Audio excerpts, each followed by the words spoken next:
Iwori Meji compite por la superioridad en la tierra.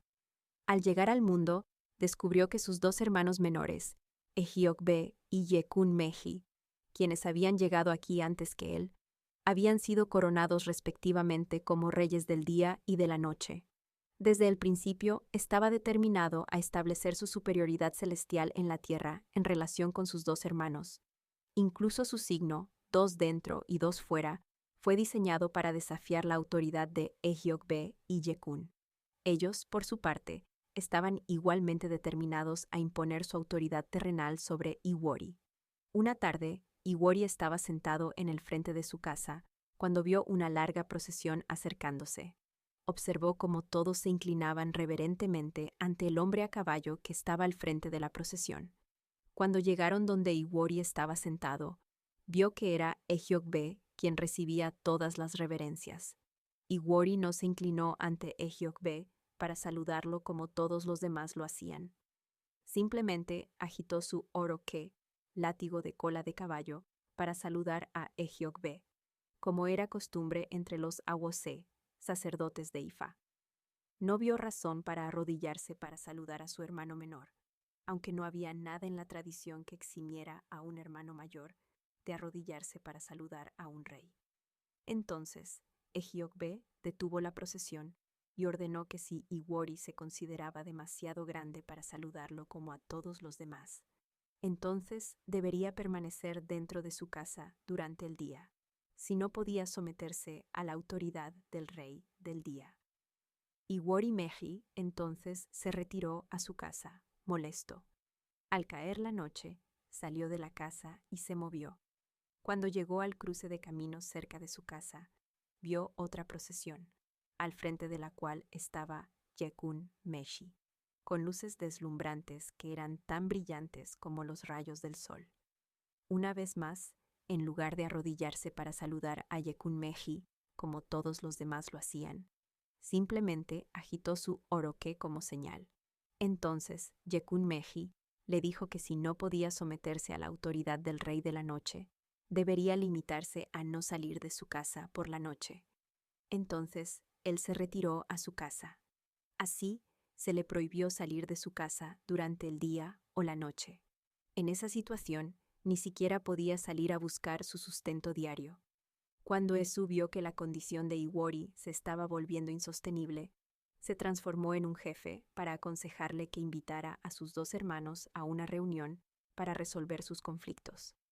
La benevolencia de Esu era en pago por el macho cabrío que Eiji Koko Iwori le había ofrecido antes de dejar el cielo.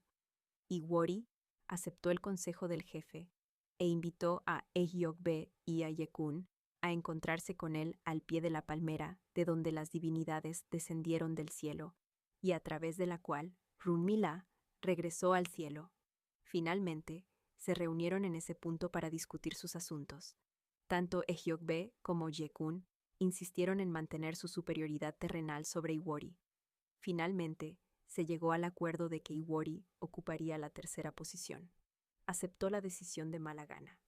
De hecho, se reveló más tarde que volvió a consultar a los awose celestiales, quienes le aconsejaron que ofreciera un carnero a su Ifá para que pudiera obtener tanta autoridad como sus dos hermanos. Realizó el sacrificio en el cielo antes de regresar al mundo. La importancia especial de esta parte de la vida de Iwori es que cuando aparece en Hubodu, la persona debe ser el tercer nacido en una familia. Debe haberse reencarnado previamente o haber muerto poco después del nacimiento y haber nacido de nuevo a través de los mismos padres. Regresamos a cómo Iwori Meji eventualmente superó a sus hermanos. Muchos años después, el awose, que había realizado la adivinación para Iwori en el cielo, decidió visitar a los nobles del mundo con una proclamación. Aquel que pudiera revelar sus nombres sería enriquecido. Sin embargo, la proclamación también establecía que cualquiera que ellos visitaran y no conociera sus nombres sería enviado de vuelta al cielo en desgracia. Comenzaron visitando a los monarcas reinantes, y aquellos que no lograban revelar sus nombres eran obligados a regresar a sus ancestros en el cielo. Todas sus posesiones terrenales eran confiscadas y almacenadas en una misteriosa bolsa que ni estaba llena ni era pesada. Alrededor de este tiempo, todos los reyes reinantes comenzaron a morir uno tras otro bajo circunstancias misteriosas. Después de tratar con los reyes, el siguiente lugar de visitación fue la casa de Iwori Mechi, quien estaba ofreciendo un ritual a su cabeza, Ori, cuando ellos llegaron. Antes de esto, aterrado por cómo la muerte había estado derribando a los monarcas reinantes, Iwori había consultado su Ifá, quien rápidamente le aconsejó ofrecer un chivo macho a Esu para que pudiera sobrevivir a la prueba que pronto se le impondría. Le instruyeron añadir akara, tortas de frijol, eko, budín de maíz, una calabaza de vino de palma y 3 palos de madera al sacrificio para Esu. También le dijeron que hiciera una ofrenda a su cabeza con una gallina de Guinea antes de realizar el sacrificio a Esu. Iwori no tardó y llevó a cabo de inmediato el sacrificio. Después de recibir las ofrendas, Esu construyó un pequeño kiosco en el espacio abierto cerca de la entrada de la casa de Iwori. El día en que los caballeros celestiales debían visitar a Iwori, Esu colocó vino de palma recién preparado, akara y eko en múltiples porciones en el kiosco. Después de esto, esperó allí por cualquier intruso. Poco después, cuando pasaron los caballeros celestiales, Esu los invitó a comer y beber dentro del kiosco hasta que quedaron satisfechos. Mientras comían, Esu les preguntó por qué habían venido al mundo cuando ya tenían tanto que hacer en el cielo. En respuesta, le dijeron a Esu que se dirigían a la casa de Iwori Meiji para ponerlo a prueba con el mayor desafío de su vida. Si él podía adivinar sus nombres, lo harían rico, pero si fallaba, lo enviarían de vuelta al cielo. Esu los engañó diciendo que Iwori era un hombre muy malvado que se alegraría de verlos morir porque era arrogante. Sin embargo, los persuadió de revelar sus nombres para que, después de que mataran a Iwori, al menos pudiera conocer las identidades de aquellos que finalmente eliminaron al malvado hombre de la faz de la tierra.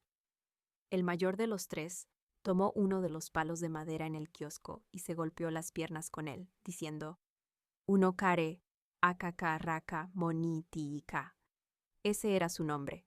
El segundo tomó otro palo de madera, se golpeó las piernas y reveló su nombre como Wara Wini Ohu Egun.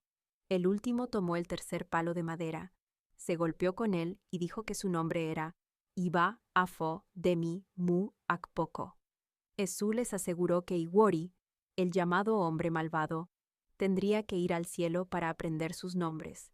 Tan pronto como salieron del kiosco, Esu se transformó en otra persona y corrió por la puerta trasera de la casa de Iwori para alertarlo de que los caballeros celestiales que venían a matarlo se acercaban. Luego, Esu le dio sus nombres en orden de importancia. Después de esto, Esu e Iwori se sentaron juntos, esperando la llegada de los caballeros celestiales. Poco después, llegaron. Tan pronto como aparecieron en su casa, Iwori los abrazó y los llamó por sus nombres en un tono familiar, estrechando sus manos calurosamente. Así lo hizo. Akaka raka moni tiika, huera re, warawini ohu egun, dojo meta, iba afo demi mu akpoko, yura re kerubo. Luego, les hizo señas para que se sentaran mientras él entraba a su habitación a traerles nueces de cola, como gesto de agradecimiento por venir a ayudarlo a servir a su cabeza. Tan pronto como Iwori entró a su habitación, Esu preguntó a los visitantes si eran Awose, y ellos afirmaron que lo eran. Mientras tanto, los caballeros celestiales colgaron su misteriosa bolsa del tesoro en un clavo en la pared de la sala de estar. Cuando Esu vio que habían colgado la bolsa, les dijo que hace 3 días un adivino había profetizado a Iwori que 3 Awose de una tierra desconocida lo visitarían mientras él realizaba un ritual para su cabeza. El adivino había aconsejado a Iwori usar a los 3 Awose para servir a su Ifá para que pudiera prosperar. Al escuchar esto, los 3 hombres huyeron aterrorizados, abandonando su bolsa del tesoro. Cuando Iwori salió de la habitación con las nueces de cola, Esu le dijo que los visitantes habían huido. Sin embargo, Iwori le pidió a Esu que los siguiera. Esu les gritó, diciéndoles que regresaran a recoger su bolsa. Ellos respondieron que, como compensación por conocer sus nombres, Dejarían la bolsa para beneficio de Iwori. Entonces, Esú reveló a Iwori que la bolsa que habían abandonado era una bolsa de riqueza destinada a hacerlo rico. Al principio, la bolsa parecía estar goteando sangre fresca, pero cuando la abrieron, encontraron que contenía todo tipo de riquezas: dinero, bronce y sirvientes humanos en múltiplos de varios cientos. Luego, Iwori Mechi agradeció a Esú con otro fuerte chivo macho.